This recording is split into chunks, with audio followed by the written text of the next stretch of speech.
Good morning, Monmouth. Today is October 30th, 2024. My culture, My culture is not a costume.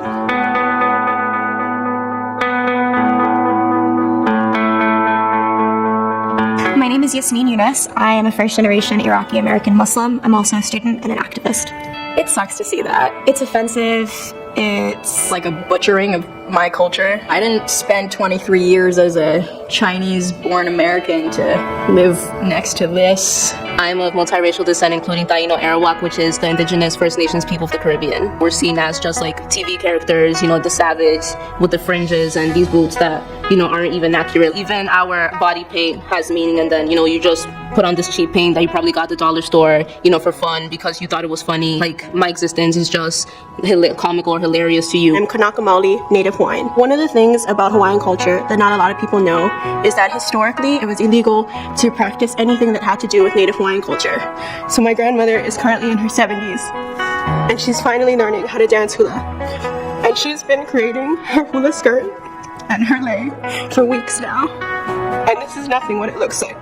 This costume is extremely hurtful, not only for myself, but for the generations that had to go through this erasure. My name is Gianna, and I'm a 22-year-old recent graduate who's also African-American. Pink in particular bothers me because our hair is stigmatized as being untidy and just incredibly insensitive to the actual real struggles that African-Americans have wearing their natural hair. I identify as a first-generation Latina. Obvious examples of Chola culture might be hoop earrings, drawn-on eyebrows, or heavy lip liner.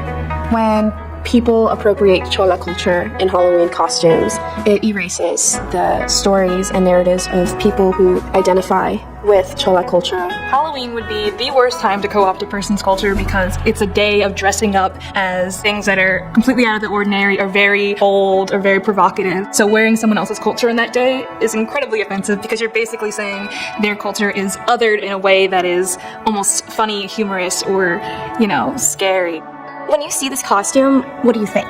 People tend to think terrorist, or they tend to think barbaric, or they tend to think uncultured or uncivilized, and they make fun of that. That kind of just goes with what the media has kind of done with my identity and my background, my religion. You get a jacket, has a dragon on the back. It's just that they think that it's cool and nothing else. They don't find the significance of it. They see it as exotic. I feel like they're mocking me and mocking my family, my history, my attachment to these garments. Cultural appropriation is theft. Cultural appropriation is taking aspects of another person's culture and using them mainly completely out of context. Members of a dominant group borrow elements from a marginalized group while actively erasing the people of that culture and diminishing the meanings of what we practice. The majority of us know that blackface is cultural appropriation. That is how I view and how my people in the indigenous community view this costume. We have endured a history of being pushed into the background, that even in Hawaii, where I'm from, that we're still a minority in what is and has been our homeland. Those are aspects of our cultures and our identities that we were told were wrong, and we were told not to be proud of, and we were told to hide and to conform, and to see folks that don't have to conform, use those aspects of our identity and make it popular, make it cool, or make fun of it. That's just wrong.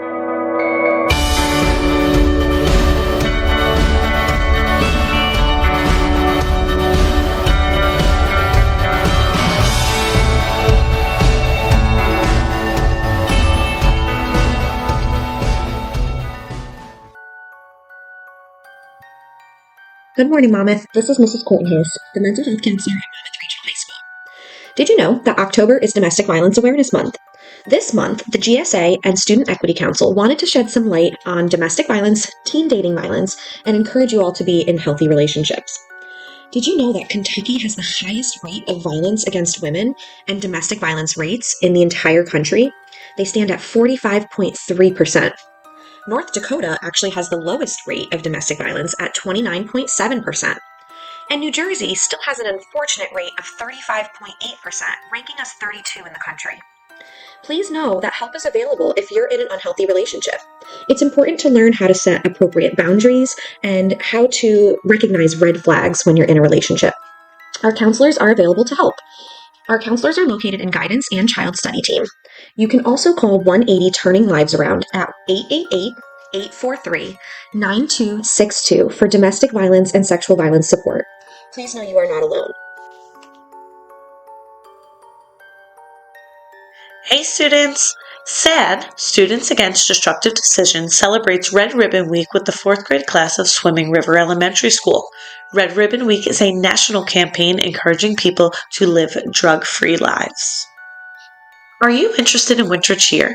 There will be a meeting November 1st in room 307 to go over paperwork and requirements for the upcoming tryouts. Hey students, the MRHS Drama Club will be hosting a Panera Bread fundraiser at the Shrewsbury location to raise funds for their fall play, Alice in Wonderland, on November 1st. Please show the attached flyer when paying for your food. Takeout orders also apply. The Drama Club appreciates all of your support. Attention juniors and seniors. You qualify as a candidate for the National Art Honor Society if you meet the following requirements. Taking or have taken 2 or more art classes, received an A in your art classes, and have a B overall GPA. There's an informational meeting about service hours and induction on October 31st in room 103 with Miss Powell, right after school. If you would like to elevate your college application and job resume, walk proudly at graduation with honor cords, and be eligible for college scholarships, make sure you make it to this meeting. Interested in participating in a cleanup? The MRHS Environmental Club is hosting a cleanup of the school grounds on Thursday, November 21st after school. Please meet in room 205. See Mr. Lee or Miss Roach with any questions.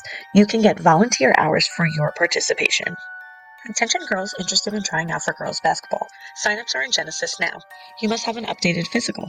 The doctor is only here on November 4th and November 12th, so you must sign up for a physical as soon as possible if you need to. Tryouts are from 2 to 4 starting November 25th. If you have any questions, see Miss Forbes. Thanks for watching, and everyone have a scary good day. We'll see you tomorrow.